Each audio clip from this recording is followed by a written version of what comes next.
Okay, we are going to review the Parshat of last Shabbos of Korach, and it's when reading it, it's a bit complicated because it keeps switching back and forth, and to one story to a second story, then back again to finish a story that had started. It's a bit disorganized in its order, but there is very clear organization in what's going on. But first, just we always look at the context. When is this story happening? If we're following Pshat, as we always do, we're following the story as it's presented in the Chumash. In the last Parsha of Shalach, it was in the second year of the Bnei Israel coming out of Egypt, and they were about to move from Har Sinai and begin their journey to Canaan as God planned. Then the spy story happens that Moshe sends these representatives, and we discussed that the purpose of sending the representatives is just to validate that number one, God is bringing them, as he promised, into a land flowing with milk and honey. And B, that God is giving them the land as a gift. They have nothing to worry about. That God is going to see that they conquer the land. That was the promise.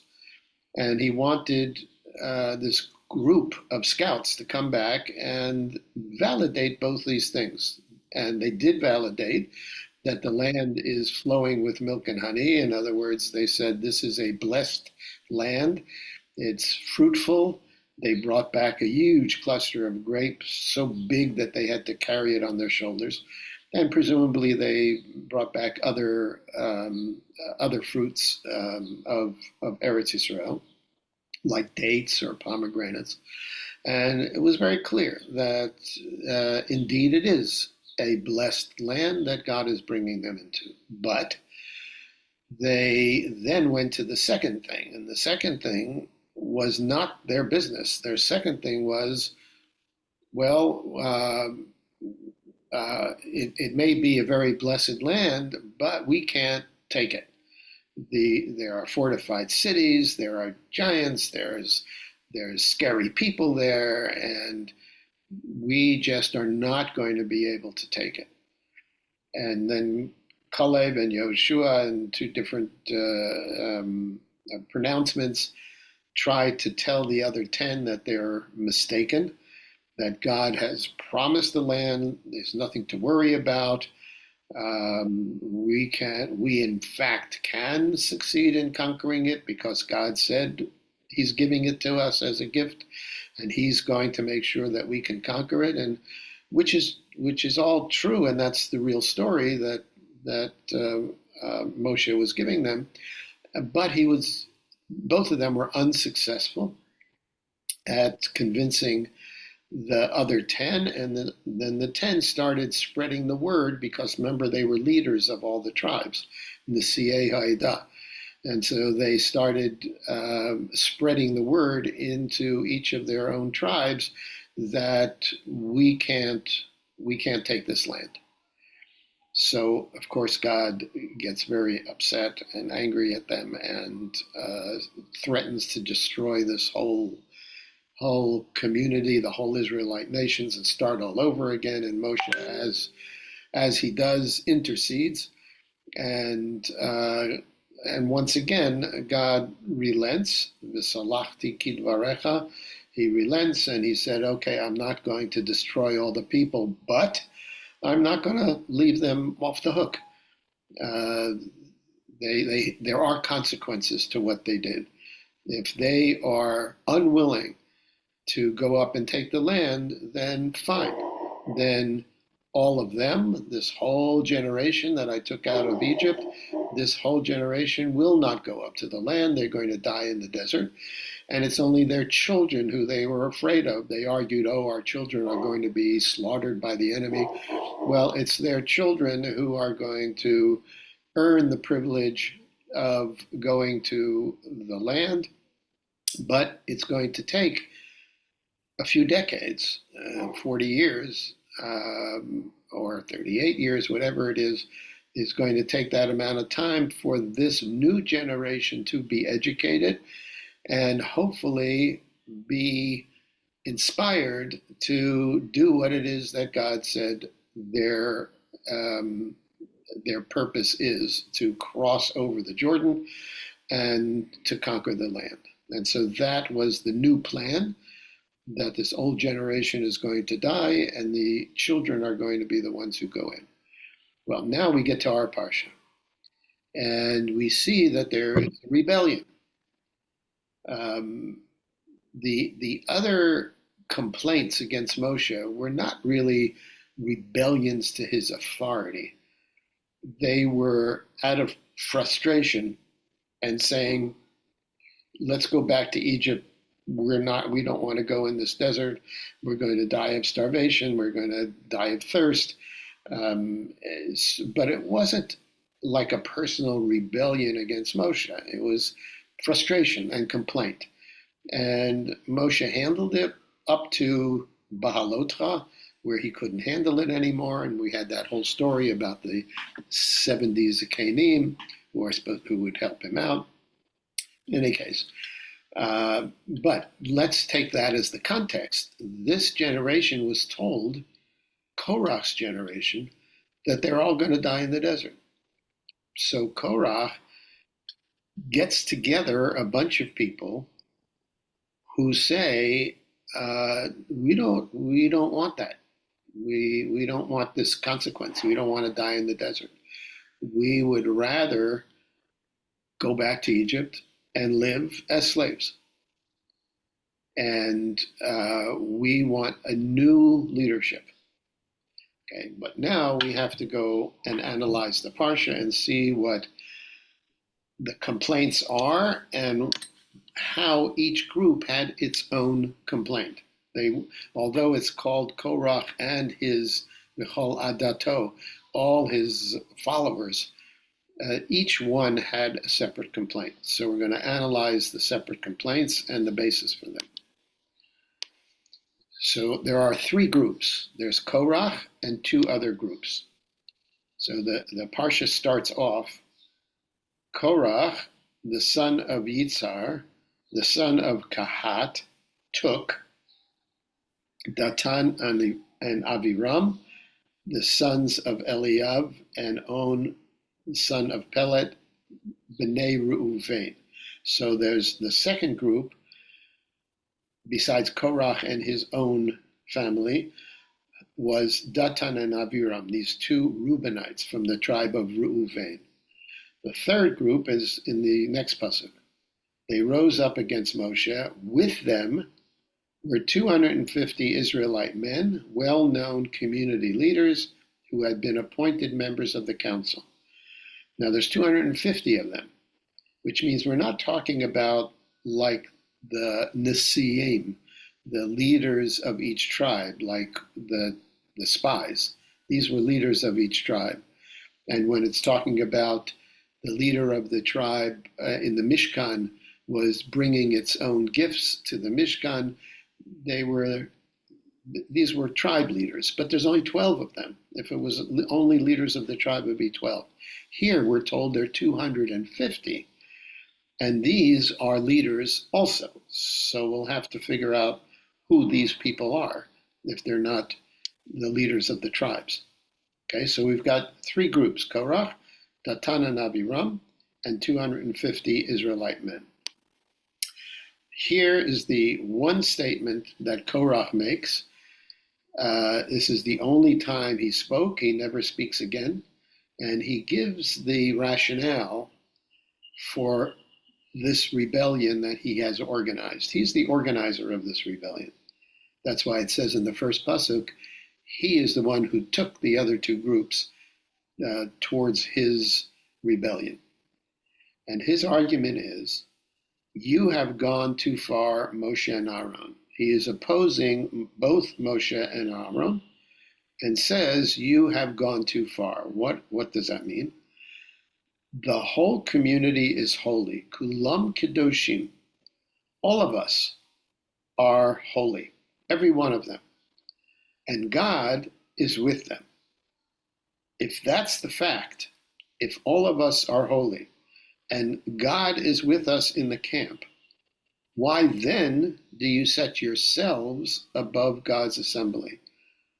On what basis do you have to appoint yourself, Moshe, a leader, and to appoint Aaron, the Kohen Gadol of the Mishkan, and his family, only Aaron's family, as the key Kohanim who are going to affect the service of the Mishkan? In other words, you've taken two of the highest positions for yourself.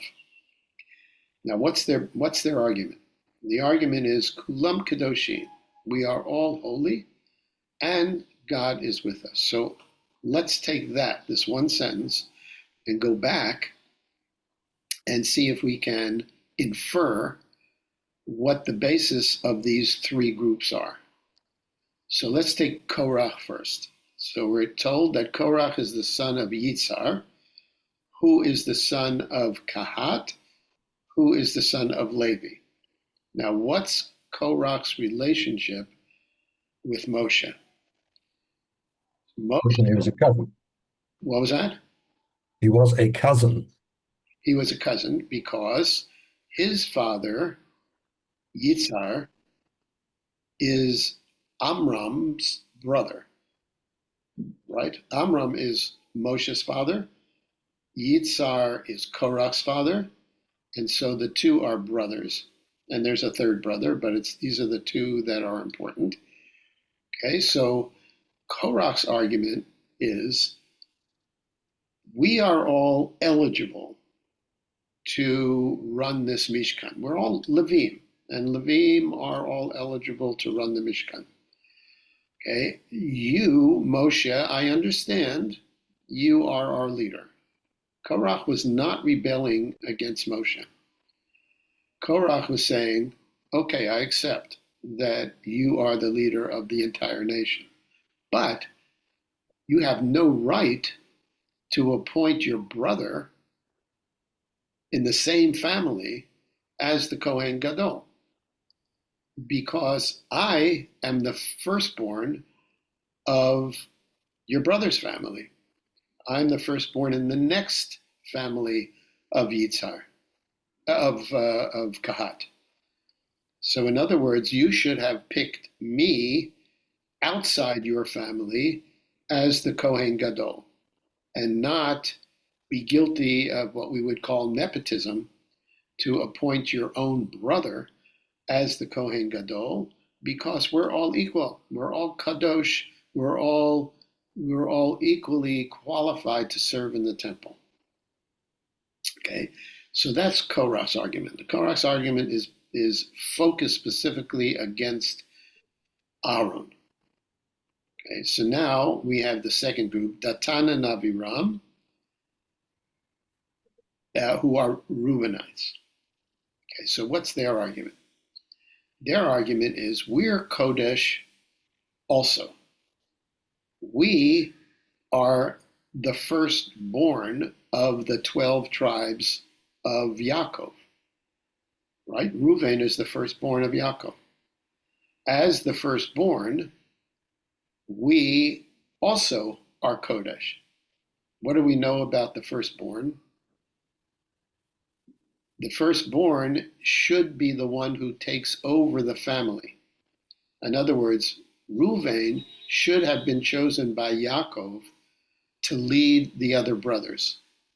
Now, he wasn't. He was disqualified by Yaakov for a number of reasons. We know that. I mean, Yaakov said why he disqualified Reuven. He was not of the character to become the leader of the rest of the brothers. It was Yehuda who was chosen to be the leader of the rest of the brothers. Even Yosef was not chosen because the brothers and Yosef had a very tense relationship. But everybody followed Yehuda in the story, the whole story of of Yosef and Yehuda. Everybody, all the other brothers followed Yehuda.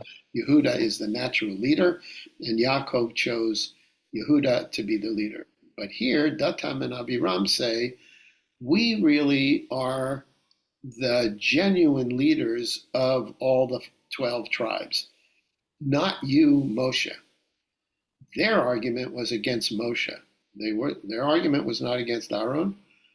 They said, Moshe, you have no right being the leader of the 12 tribes. We should have been the leader of the 12 tribes. Okay? Now, take a look at the third group. They rose up against Moshe, and with them were 250 Israelite men. Now, who could these 250 be who also have a claim to Kedusha, of being holy? Okay, which people among the Bnei Israel are labeled Kadosh in the Chumash? Back to Yetziat Mitzrayim, back to the 10th plague. What do we read right after the 10th plague when the firstborn of Egypt are killed by the Malach, or by God directly, however you interpret it? What was the mitzvah given to the Bnei Israel after the 10th plague? Anybody remember?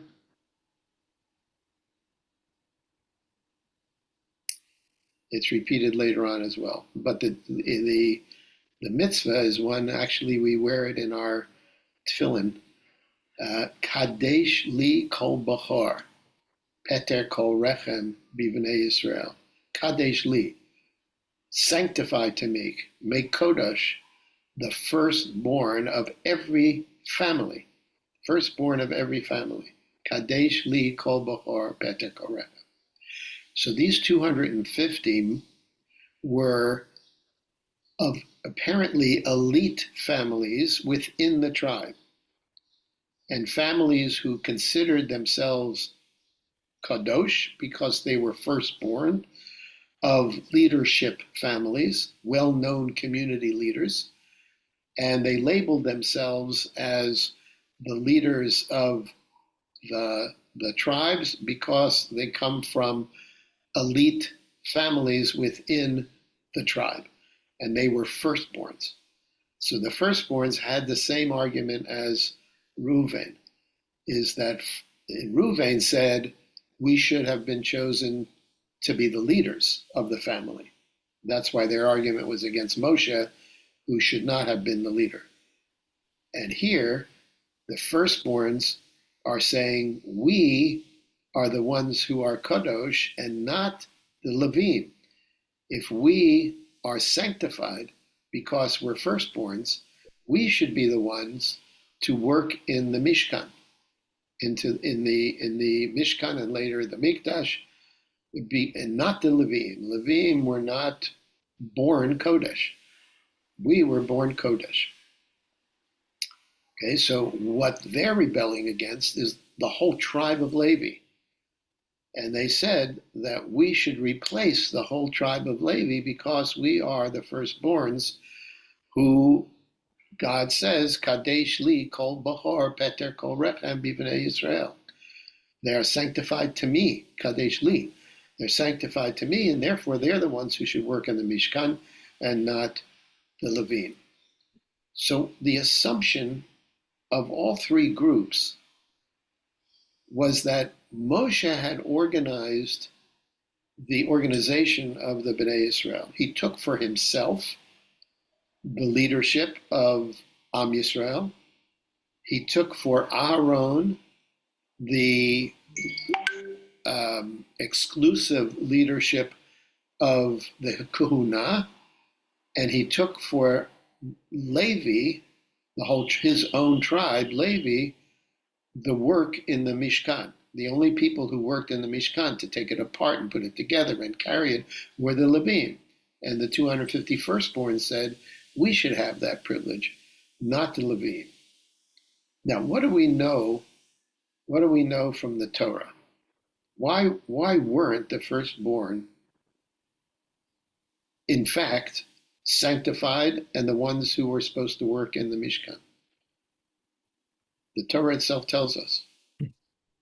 The Chet HaEgel. Yes, exactly. The Chet HaEgel.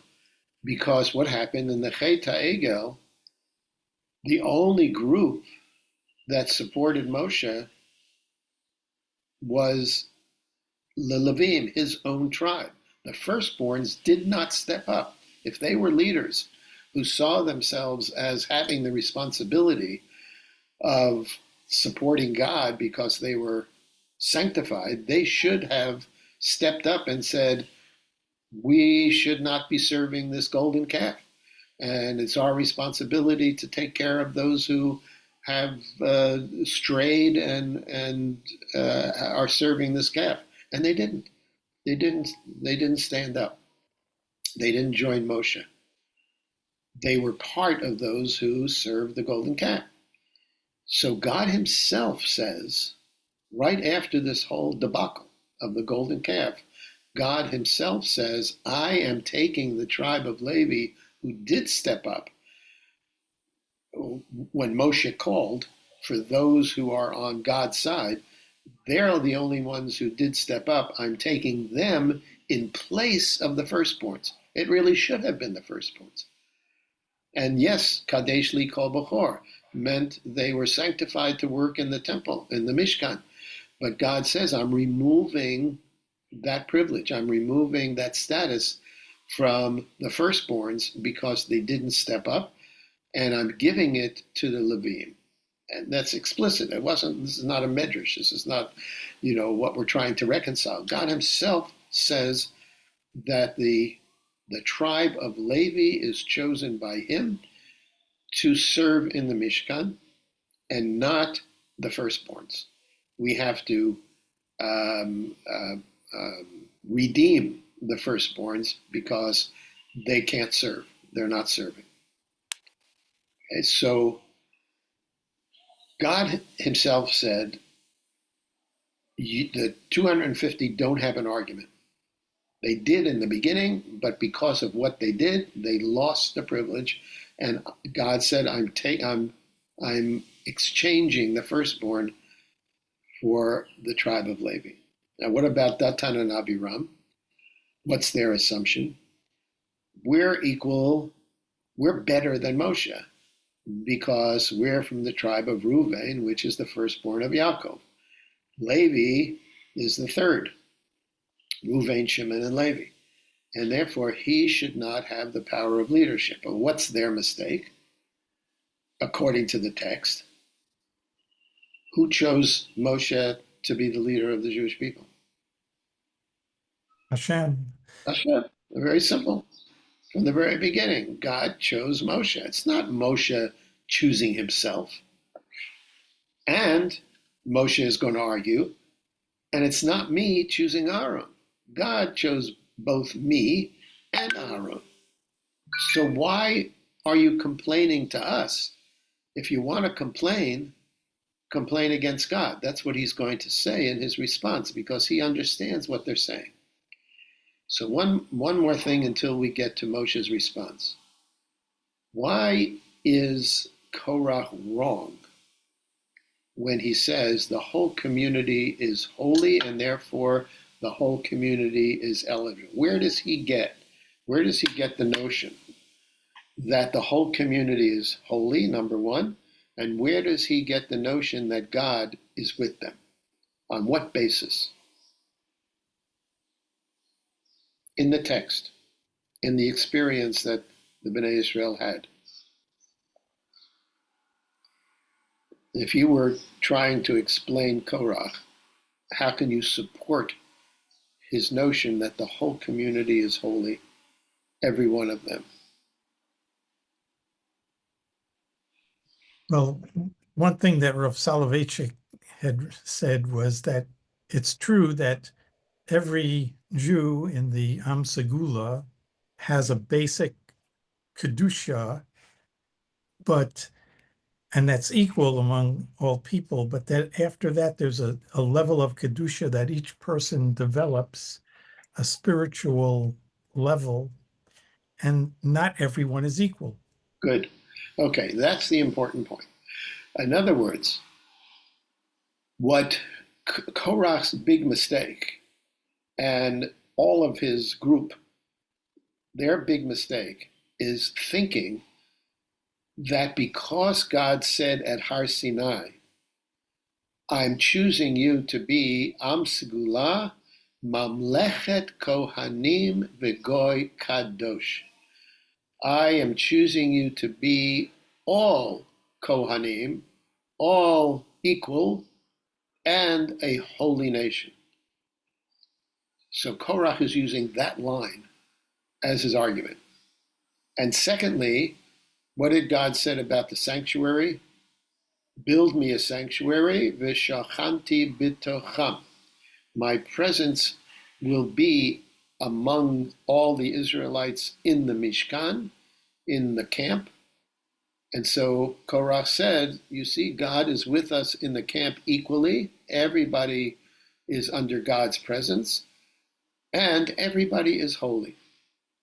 But his error is what you just heard. His error is that he believes that kadosh, holiness, is a state of being. That is, once you're labeled as Am Kadosh, you are Kadosh. And that was never the intent of the Torah, to say that you are Kadosh by definition. How do we know that? How do we know that you have to earn being Kadosh by your behavior? Also in a pasuk, a number of pasukim. But the main pasuk is in Vayikra, the middle of the book. What's the first line of Parshat Kedoshim? Kedoshim tihiyu. Tihiyu. Tihiyu is you shall be. In other words, it's not atem kadosh, kadoshim atem. It doesn't say that.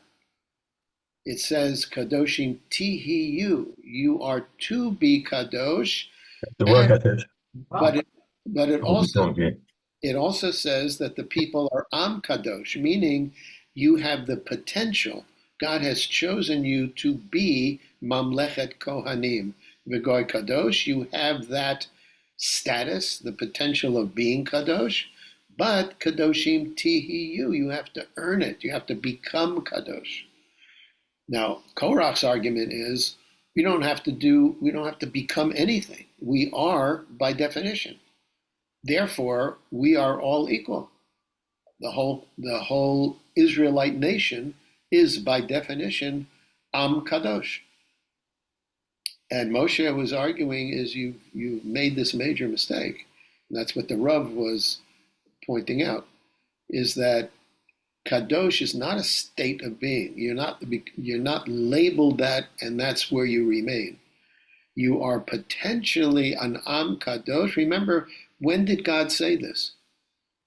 God said that Mamlechet Kohanim B'Goy Kadosh, he said it as part of the covenant. Right at Har Sinai, he said, if you listen to my voice, and if you do all the mitzvot, and if you do what I command you, then you will be a Mamlechet Kohanim V'Goy Kadosh. In other words, you have to earn it. You're not it automatically.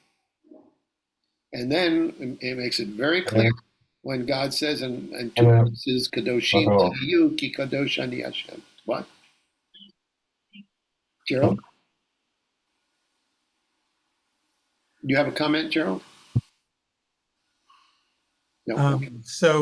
But Korach is actually defeating himself if everyone is equal, and he's not any more special than the next person. Right. He's just dissolved his own argument. No, that's his argument, is since we are all in a state. I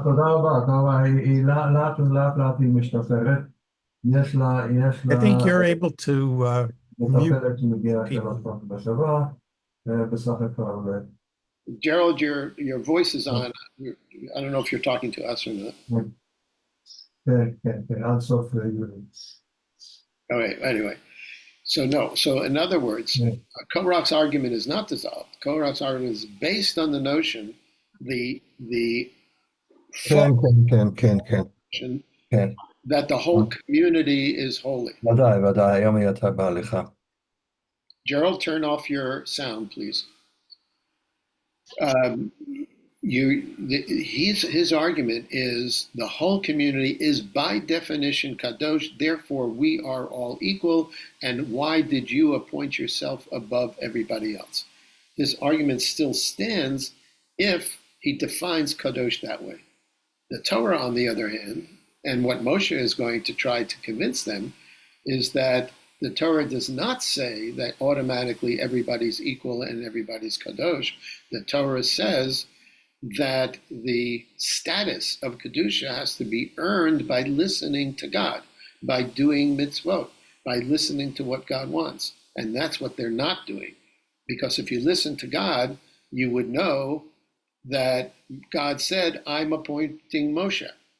And he would say to the firstborns, you lost the privilege of working in the Mishkan because of the Egel HaZahav, and I'm taking Levi in your place. That's what God says. And therefore, they're not listening to God. But they're still claiming that they are all holy and they're all equal. That's their error. And you'll see Moshe is trying to say this point to them, to tell them what the error is of their perception. Okay, so here's Moshe's response. Listen, you Levites, listen to the rest of the Levites, including Korah.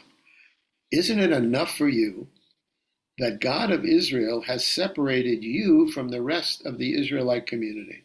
Isn't it enough for you that God has chosen the tribe of Levi in which you are from the rest of the community and brought you near to himself to do the work of God's sanctuary? God himself has put you into the status as those who is going to serve in the sanctuary and stand before the community and minister to them. So you have a very high responsibility and a privileged status. Isn't that enough for you? He has brought you and all your fellow Levites near to himself. Remember, what is by the way, what is Korach's job in the Mishkan as a Levi? Do you remember? When they list all the jobs of the different families of Levim, what their jobs were?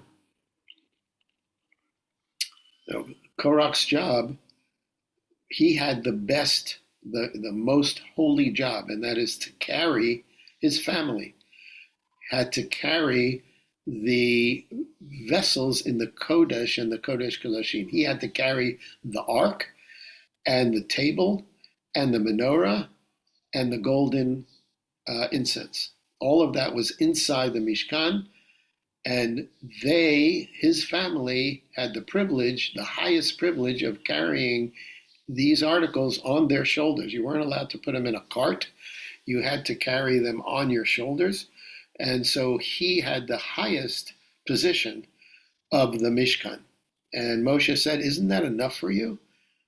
God has made you, first of all the Levim are going to serve him in the Mishkan, number one. And number two, Korach, you have the highest status job of all the rest of the Levim.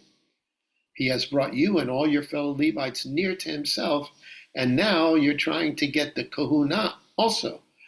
Besides all that, you're trying to challenge Aharon's position and to become the Kohen Gadol too. And then Moshe says, it's against God that you and all your followers have banded together. You're not rebelling against me. Who is Aaron that you should complain against him? Why are you complaining to Aaron? God chose Aaron. He didn't choose himself, and I didn't choose. I chose him because God told me to choose him. He didn't choose himself. So why are you attacking Aaron? Why do you think that you have equal status to be the Kohen Gadol? So he's trying to explain the reality to them. He's trying to tell them their assumption of this whole rebellion is all wrong, and that Korach is the one who's assuming levels of status that doesn't fit him. He was not given this status. He's given the highest status of carrying the vessels inside the Kodesh and the Kodesh Kodashim. That's their job, and isn't it enough for you that God has given you this job? And apparently they say, no, we want the kahuna too. I want to be the Kohen Gadol, and I want my family to be Kohanim. I don't want your family to be Kohanim. Okay, so now Moshe he tried to appeal to reason. He tried to convince them that they're wrong. They do not accept his argument, and so he's going to have to prove it. How is he going to prove that they're wrong? So we come back to them in a minute, but now the story switches to Datan and Aviram, the other two. The other two want to take over Moshe's position, not the kahuna, but Moshe's position. So Moshe has summoned Datan and Aviram, and he said, but they said, no, we're not coming. We don't consider you our leader. We don't consider you having the authority to call us, and we have to obey. We're not coming. You can call us, but we're not coming. So Moshe says, isn't it? So they continue, rather, not Moshe. They continue. Why aren't we coming? Why do we say that you should not be our leader anymore? Isn't it enough that you brought us up out of a land flowing with milk and honey to kill us in a desert? Imagine what they're saying here, how distorted their thinking is. They consider Egypt the land flowing with milk and honey. So you brought us out of a land flowing with milk and honey to kill us in the desert, and now you also want to be our leader and lord over us for the next 38 years. Moreover, you haven't brought us into the land flowing with milk and honey. So now they're right in describing Canaan as the land flowing with milk and honey, but obviously it's not. They're mixing it up between Egypt and Canaan. They're saying both are blessed lands. I mean, it's a bizarre argument, but they're saying, okay, you took us out of Egypt, and basically you took us out to die, and you haven't brought us into the land of milk and honey that you promised. Will you blind the eyes of these men? It's an idiom. It's an idiomatic expression. We say it, if in English we would say, do you want to? What's the expression? Not blind the eyes, but pull the wool over the eyes of people. Pull the wool over the eyes means you make it so they can't see it. You make it so they don't see reality. So will you blind the eyes of these men? Or are you going to? You're fooling everybody. You're fooling the whole Am Yisrael by saying that you're going to bring us into the land flowing milk and honey. Obviously, you're not, because we are destined to die in the desert. So you're not our leader. And then they end by saying, no, we will not come. So we're not listening to you anymore. You're a failed leader, and we would like to take over. And most likely their taking over is to bring the whole Am Yisrael back to slavery in Egypt, because they're arguing, you brought us out of a land flowing with milk and honey, so we're not, and you haven't brought us into a land flowing with milk and honey, so we want to go back to Egypt, be slaves, and we'll consider that as a better life. That's their argument. If you flash back to the spies for a minute, when the spies came, remember they validated the part that, yes, the land of Eretz Canaan that God promised us, is flowing with milk and honey. But then they said, but we can't go up. because the land devours the living. Now, why, if we pay attention to this, first of all, look at the same expression. We can't go up.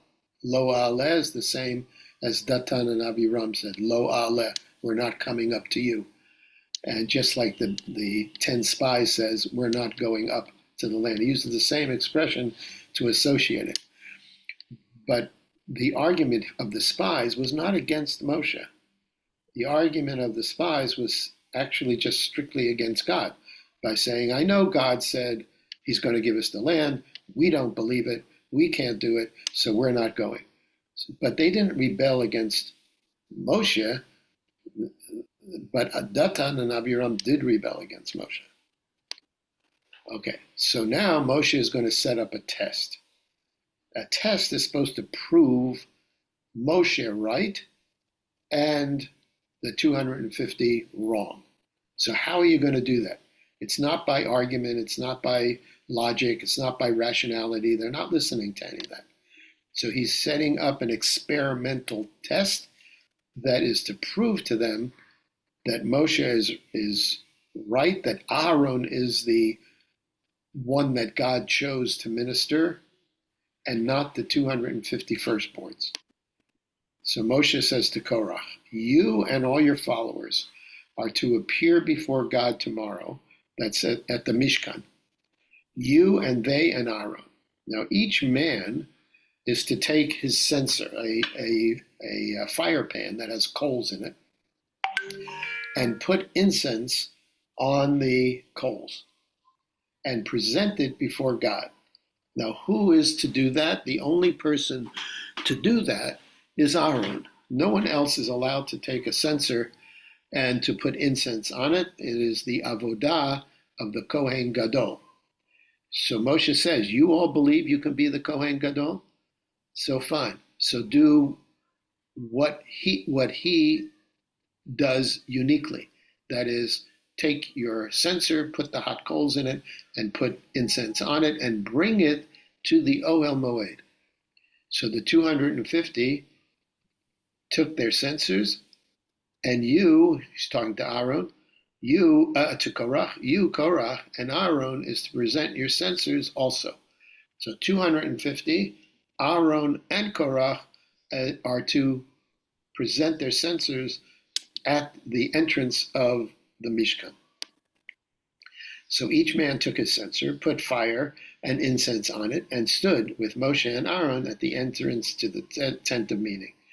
When Korach had gathered all his followers in opposition to them at the entrance to the tent of meeting, the glory of God appeared to the entire assembly. So in fact, God's presence now appears in front of the Ohel Moed and in front of this whole rebellious group, Korach and the 250, not Datan and Abiram. They're not in this because their rebellion is against Moshe, and this is against Aaron. So God says to Moshe and Aaron, separate yourselves from this assembly so I can put an end to them at once.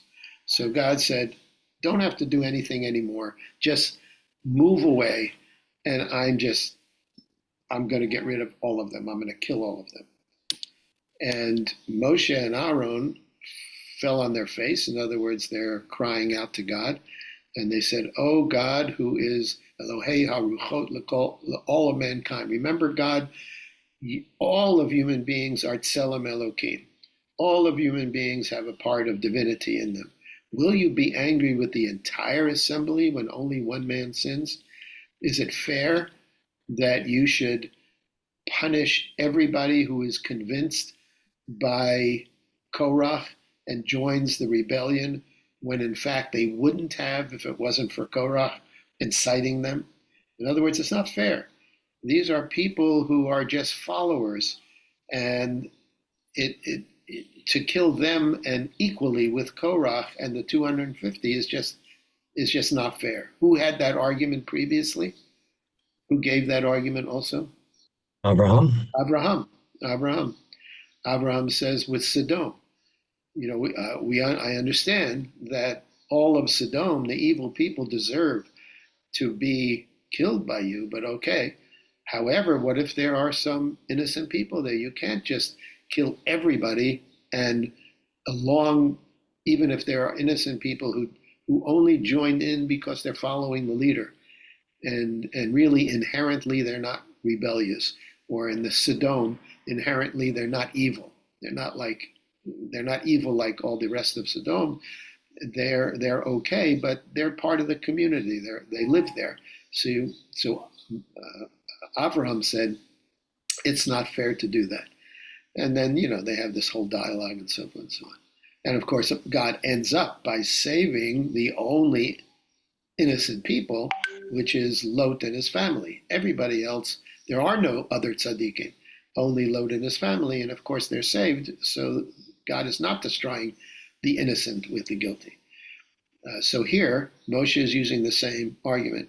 He's saying, I understand that you want to punish Korach and the 250 because they are actively rebelling against you, but the followers, these people, these innocent people who are just convinced, persuaded by Korach and his group, that's not fair that you should put them to death. And God agrees and sets up this. So Moshe sets up this experiment. This is an anachronism. Moshe's experiment is an experimental statistical design that is used to today in much scientific research. There is a control group and an experimental group and what's called an independent variable. In other words, you set up two groups and you want to compare these two groups, and you compare them using this one variable. In this case, it's an incense pan. So Aaron takes an incense pan. Korach and the 250 take an incense pan. So they're both doing exactly the same thing. So what's the hypothesis? The hypothesis is if everybody's equal, then nothing's going to happen. They're going to bring incense, Aaron's going to bring incense, and they're all equal to bring incense. But if they are unauthorized, if they're called zarim, they will die by God's fire. How do we know that? The pasuk tells us. God said, Kol hazar hakorev yumat. Anybody who is unauthorized to enter the Mishkan, meaning you're not a Levi who is authorized, and in this case, you're not the Kohen Gadol who is authorized. He's the only authorized person. Moshe is also not authorized. If Moshe took an incense pan, he would also die. Okay, so it's only Aaron. Aaron is the only one authorized to bring an incense. Okay, and you, Korach and the 250, believe you are equally authorized. So let's test it out. All of you bring it and see what happens. And those who are zarim and those who are unauthorized will die by God's fire, just as Nadav and Abihu, when they brought fire in their incense pan that was unauthorized. Remember, it said there that we're not commanded to do that. They died by fire to them, to their bodies, like a lightning rod strike. So that's what's going to happen to those who are unauthorized. So, Rabbi, based on everything that you've said, it's a little I know there's not an answer to this, but it's a little difficult to believe that all of these 250 men who know the halacha, know that the sons of Aaron died doing it, and they're going to go ahead and do it, knowing that obviously they're going to die because they already know the halacha, they know it's already happened. They would have said, Moshe, we are not going to do your test. We're going to come up with our own test. I mean, no, this is the only test that's going to prove it. But because this is the only design that's going to absolutely prove or disprove the hypothesis. Now we can argue, are they so stupid? Because they know from experience, if you are unauthorized, you're going to die. they could have backed down. Right, you would expect them to back down, but they don't because Korach has convinced them. Remember, Korach is the one who's the leader, and he has convinced them that he's right, that everybody is equal. And so they agreed. They simply agreed. They didn't think for themselves. They didn't make their own judgment. They're following this charismatic leader as people follow a guru, and they're going to do what he says is okay. And of course, yes, they're going to be wrong. So now we switch back to Datan and Aviram. So God says to Moshe, say to the assembly, tell everybody who is at the tent of Korach, Datan, and Aviram. It doesn't mean that Korach is in the tent, but when it says the tent, it means the headquarters of the rebellion. The headquarters of the rebellion is the tent of Datan and Aviram, right? Because they have their own tent. Korach doesn't live there. Korach has his tent with the Levim. But this is the headquarters of the rebellion. So God says, tell all the people who are surrounding this tent of rebels to move away. So Moshe got up, went to Datan and Aviram. So Moshe now goes down to them because they're not coming to him. So Moshe goes down to Datan and Aviram, the headquarters, and the elders of Israel follow him. And he warned the assembly, move back from the tents of these wicked men. Don't touch anything belonging to them, or you're going to be swept away. You're going to be included in what's going to happen to them. So the people who were not convinced by Korach's rebellion moved away. In fact, they did move away. They moved to safety. And Datan and Aviram came out of the headquarters with their own family, with their own children, with their own infants, and they stood at the entrance of their own tents. In other words, they're not going to be dissuaded. They're standing there, and they don't believe anything is going to happen. The test and the outcome for Datan and Aviram. Then Moshe says, this is how you will know that God has sent me to do all these things. God has sent me to be the leader of the Bnei Israel, and that it wasn't my idea. That's the hypothesis that this test is going to prove. In other words, if God has sent me, then there's going to be a certain consequence to you. If God has not sent me, then nothing is going to happen. You'll be fine. So that's what he says. If these men, that is Datan and Aviram and their whole family, if they die a natural death and experience only what usually happens to men, in other words, they're fine, nothing's going to happen to them, they'll die when they get old, then God has not sent me. Then they are right that I have appointed myself the leader of the Bnei Israel, and God has not. But if God brings about something totally new, and the earth opens its mouth and swallows them with everything that belongs to them, and they go down alive into their grave, into Sheol, which is considered what happens after you die, then you will know that these men have treated God with contempt. You'll know that this is not me, this is God, because he's going to bring back something I have no ability to do. He's going to bring a unique event that nobody has ever experienced. Nobody experienced an earthquake before. Then you'll know that these men have rebelled against God. They treated God with contempt. It's not me. So as soon as he finished saying all this, the ground under them split apart, and the earth opened its mouth and swallowed them with all their households and all of Korach's men in their possession. Korach's men, meaning all the followers of Korach who remained there. They went down alive into the grave with everything they owned. The earth then closed over them, and they perished and were gone from the community. They're completely gone. So this was another experimental design. You have Moshe setting out a hypothesis. If I appoint myself as leader, then nothing's going to happen to these men. They'll die naturally. If God appointed me a leader, then they're going to die in some unusual circumstance created by God. And the outcome was they died unusually. They didn't die naturally, they died unusually. Therefore, Moshe's hypothesis that God appointed him leader was proven. So it's a second experiment that proved Moshe right and the rebels wrong. Okay. Now we switch back to the 250. The Torah goes back and forth here.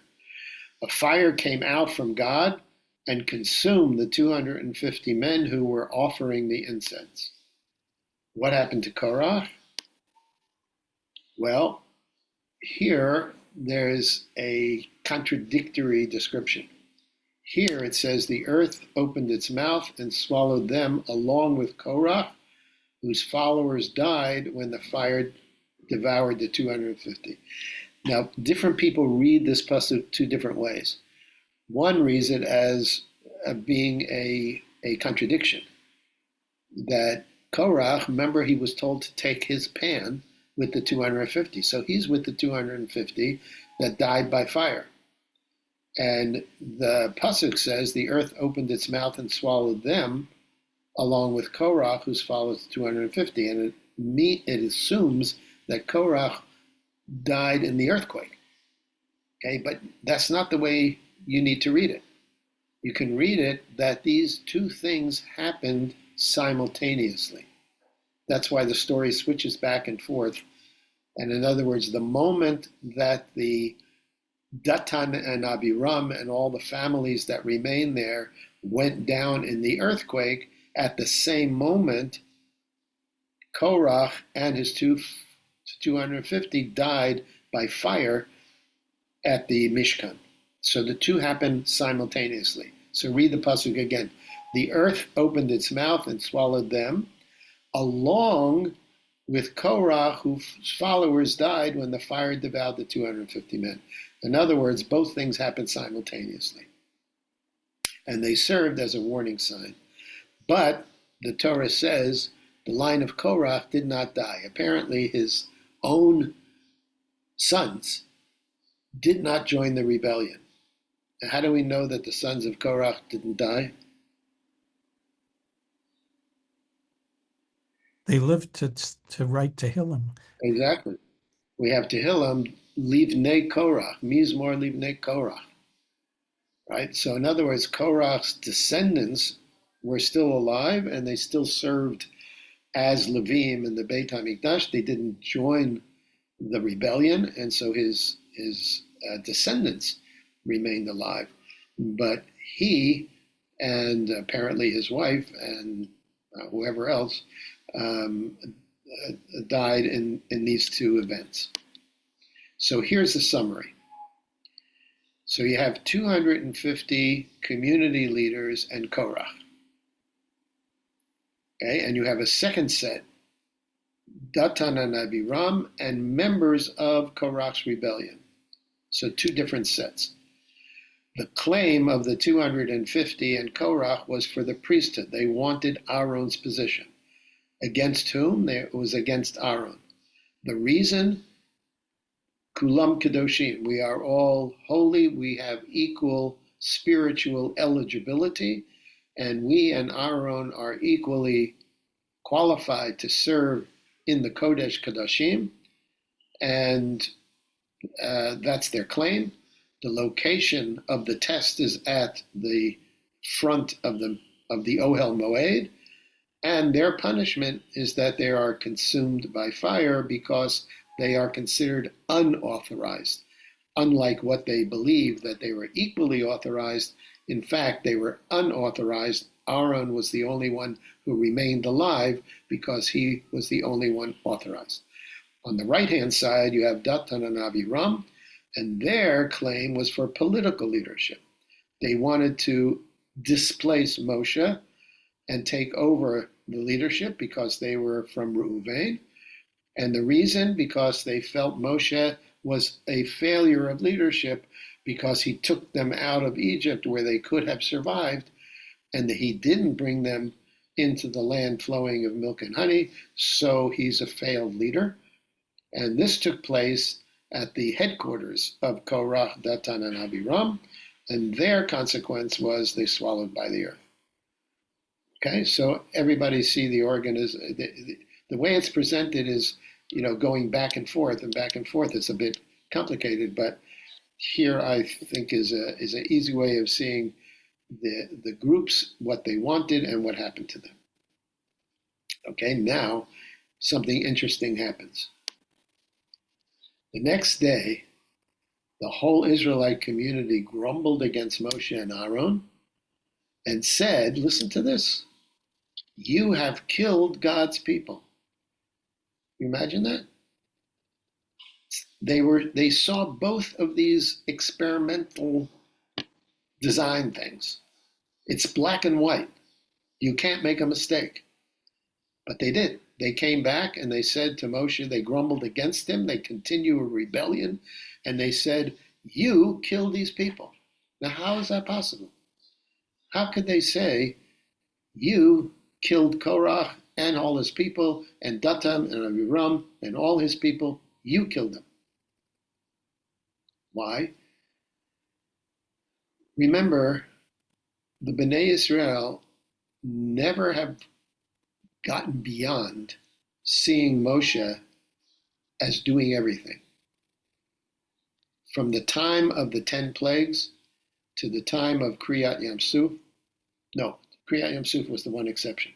Kriyat Yam-Suf said, Vaya Yisrael et hayad hagdolah asher asav Mitzrayim, vayiru et Hashem, vayaminu b'Hashem u'v'Moshe avdo. So that one event, which quickly dissipated because they started rebelling 3 days later.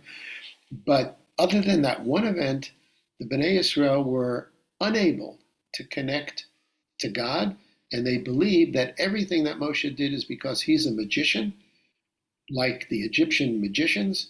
He can control nature. He made the earthquake. He made the fire come down. It wasn't God, and they blame him for killing all these people. So when the assembly gathered in opposition to Moshe and Aaron and turned towards the tent of meeting, all of a sudden God appears again, and he says to Moshe and Aaron, now you move away from the whole nation because the whole nation now has rebelled against me.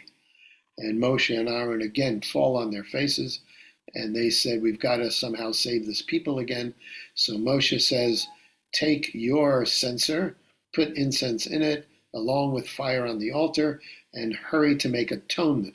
Because that's when Aaron, when he takes his censer and puts the incense, that was only on Yom Kippur, and that affected kapara, that affected atonement for the whole nation.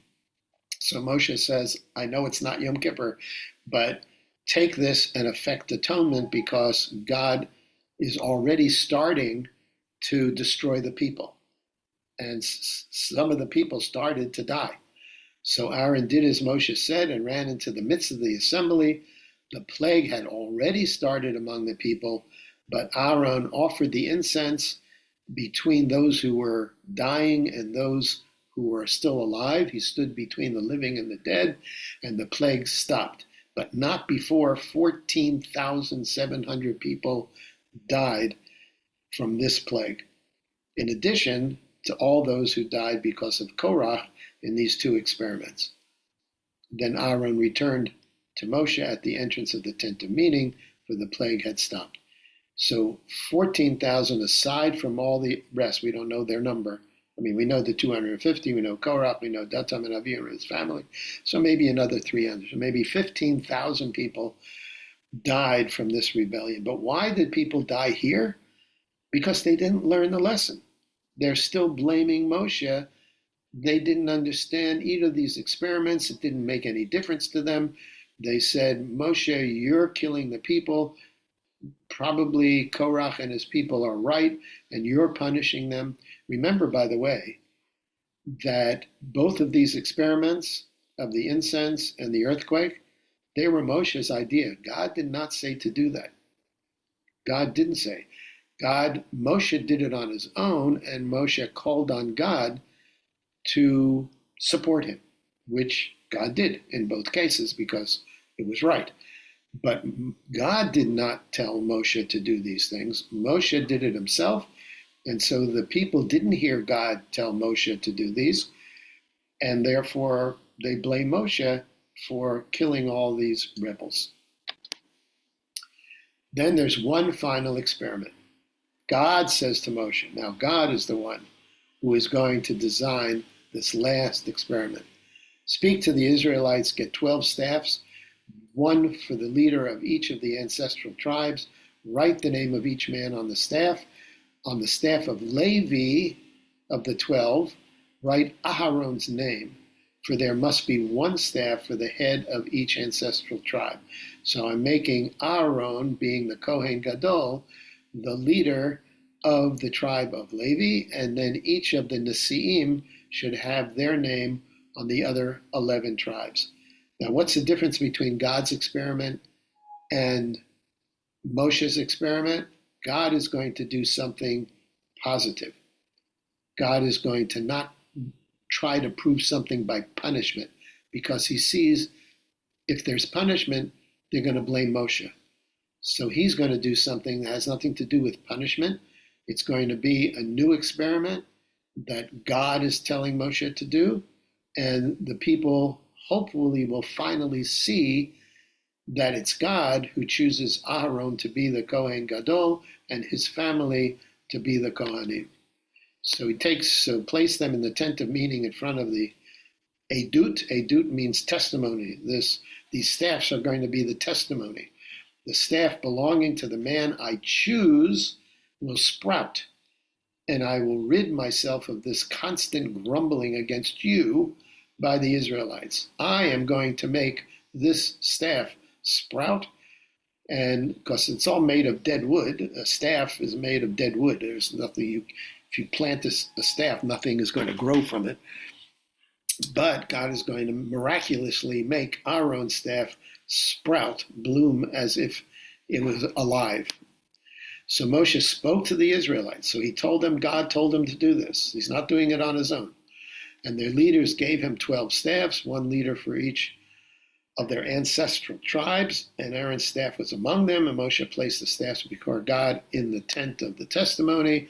So here is the last experiment.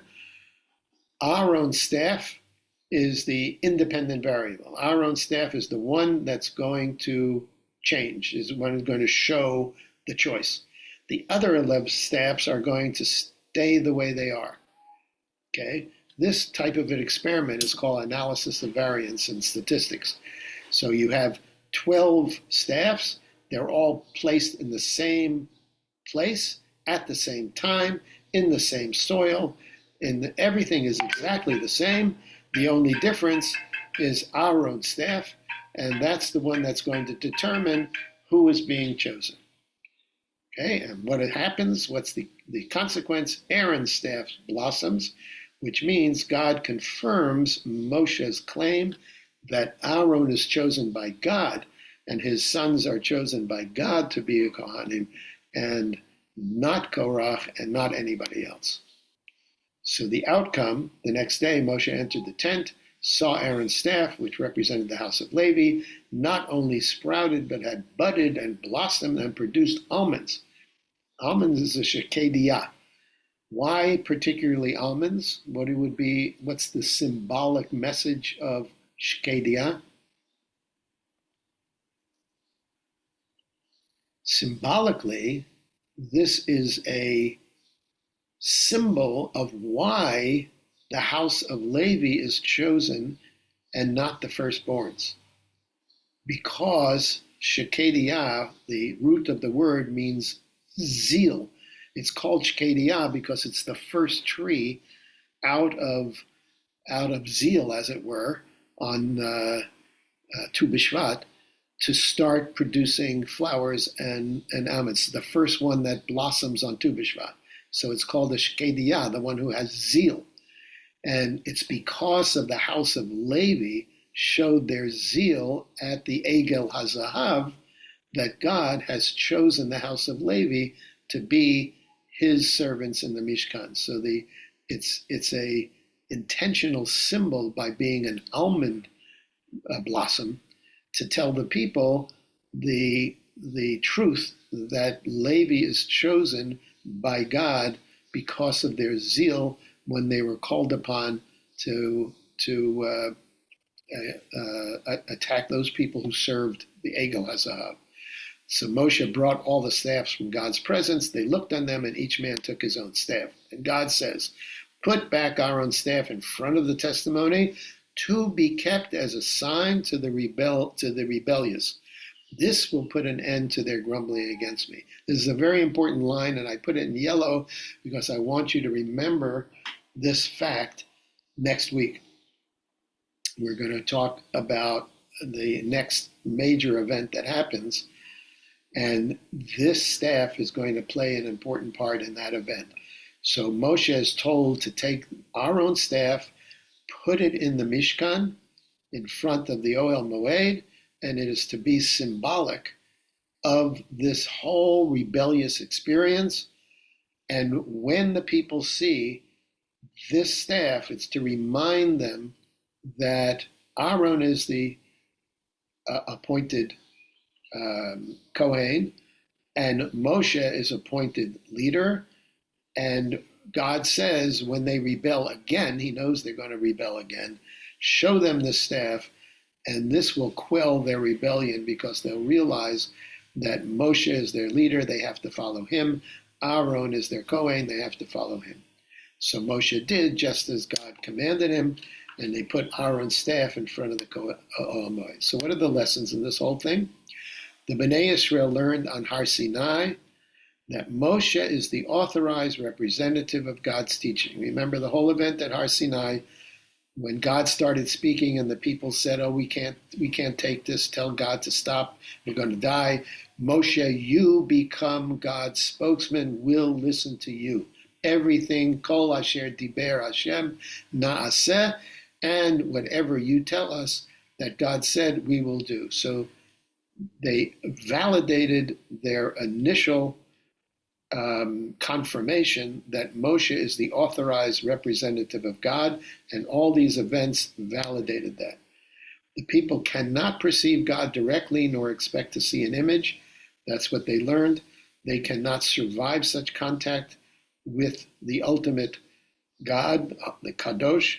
They need to follow his authorized representative. They learned that at Har Sinai, and they told Moshe explicitly, "You are God's representative. Everything you say, we'll listen to." And finally, Aaron's offspring, the Kohanim, and the tribe of Levi, and the other 11 tribes, all have unique tasks and contribute to the whole. In other words, the lesson they have to learn is be happy with who you are and what you are. Don't try to usurp somebody else's authority. You're all of equal worth. Each tribe has its own role. Remember Yaakov's blessing? He blessed each one with certain characteristics that contribute to the future Jewish people. So everybody has their own tasks, everybody has your own job, and all of you are equal in God's eyes, but you all have different responsibilities and different tasks, and it's a major error to try to usurp somebody else's responsibility and somebody else's task. And this idea is preserved in Pirkei Avot. Any dispute that's for l'shem shamayim, it's for the sake of heaven, will endure. And one is not for the sake of heaven, in other words, it's for personal gain, is not destined to endure. And says Pirkei Avos, give me examples. Which is a dispute that is for the sake of heaven?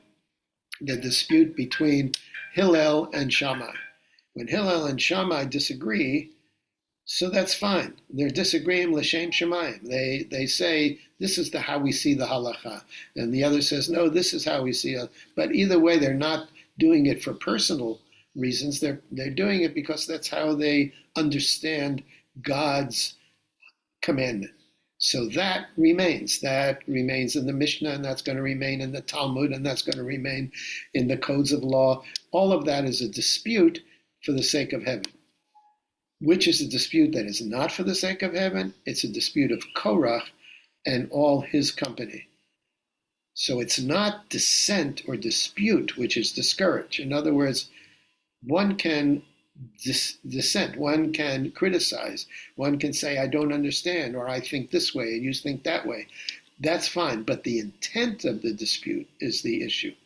If it's a dispute for the sake of explicating God's teaching, if it's a dispute because you understand commandments in different ways and how you're supposed to apply them, like Hillel and Shammai and everybody that continued on, that's preserved for the future. But if it's a dispute that's just for personal gain, it will have no lasting value. Okay, that is our lessons of Korach and his